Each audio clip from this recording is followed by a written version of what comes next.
katika mambo ambayo tunaazimia inshallah kariba yetu na maana, na wala tumtishi mtu,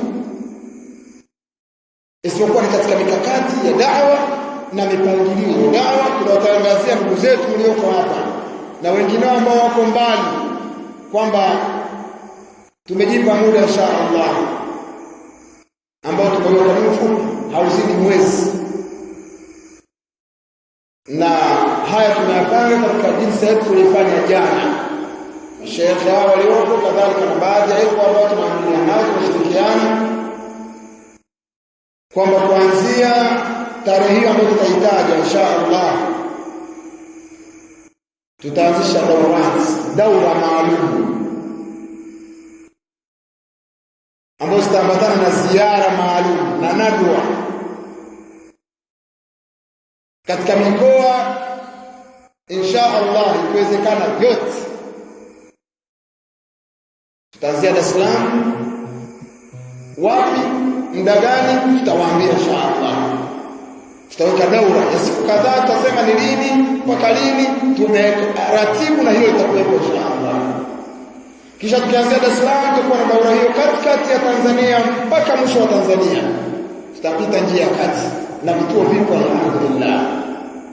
Na sisi kwa sababu hatuna maradhi kama yao, sehemu ambako kuna masalafi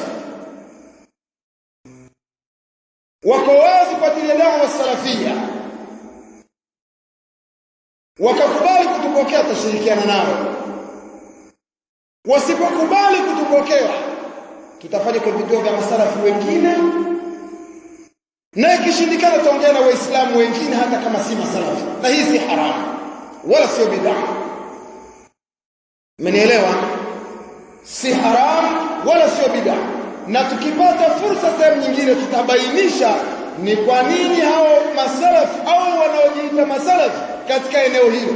Haya tuliyafanya sisi katika ziara ambayo tuliwahi kuifanya katika mkoa wa Kagera, na tukawaambia ndugu zetu wa Bukoba, na hivi tangazo tuwafikia, wakikataa Bukoba kwenye kituo chao, sisi tuna ndugu wengi Bukoba mjini pale, tutawaambia msikiti wowote na tutabainisha, na sehemu itakayohitajia raddi tutaradi.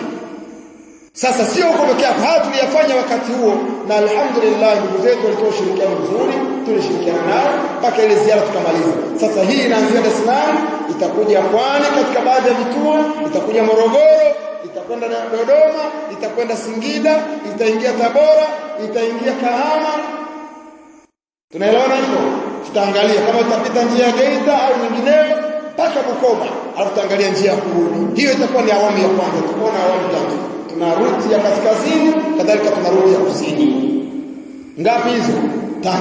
Kwa idhini ya Allah subhanahu wa ta'ala, tukikariri manhajus salaf na tukibainisha pia haya masala ambayo wengi wameyafumbia macho na hayajulikani.